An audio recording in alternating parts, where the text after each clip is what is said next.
Now, negative feedback is of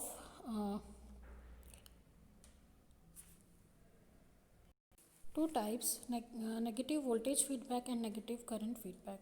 So, negative feedback is of an amplifier is a method of feeding a portion of amplified output to the input but in opposite phase.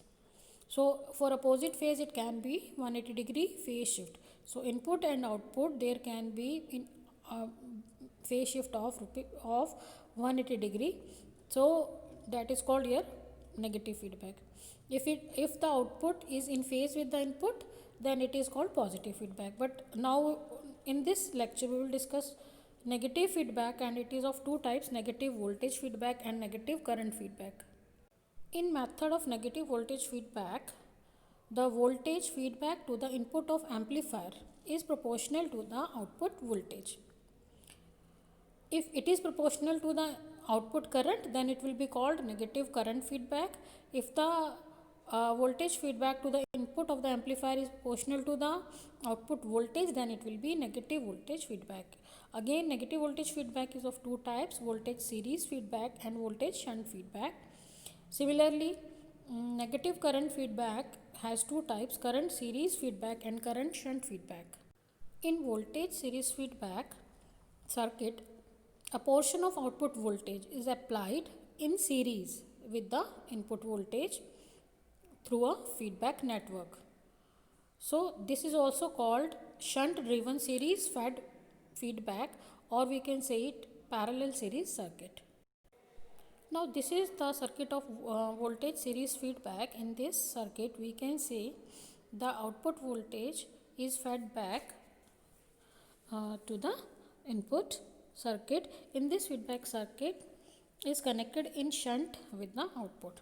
The output impedance in this case got decreased, and due to the series connection with the input impedance is increased. So, in this case, output impedance is decreased and input impedance is increased. Now, the second method is voltage shunt feedback.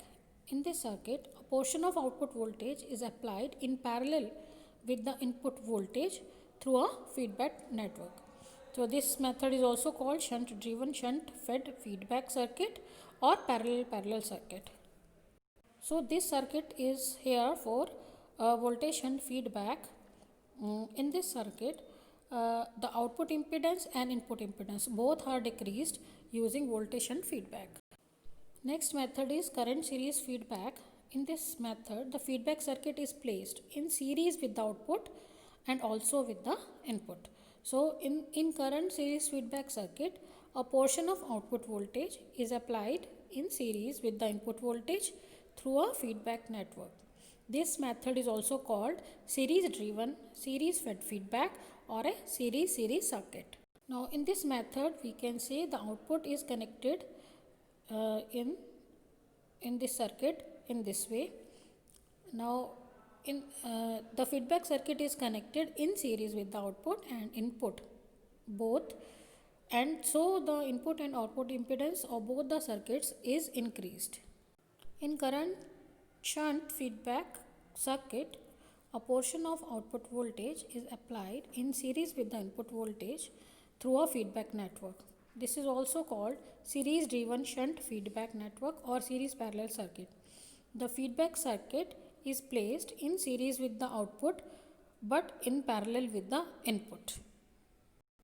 Here in this circuit, the output is connected in series with the feedback circuit. So, output impedance is increased, and if we see the input feedback is connected in parallel with the input, so input impedance is decreased. So, here we can compare various types of feedbacks. What are their effects and their effects on various parameters like voltage gain, bandwidth, input resistance, output resistance, noise and distortion.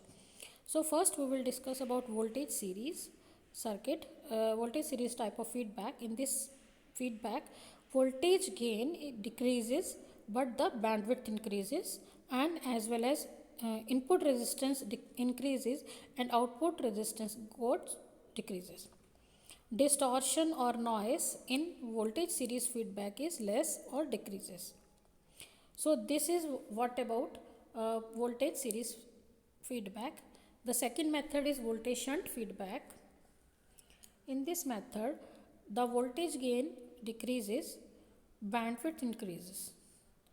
Similarly as voltage series feedback, input resistance decreases and output resistance also decreases, and noise and distortion is decreases.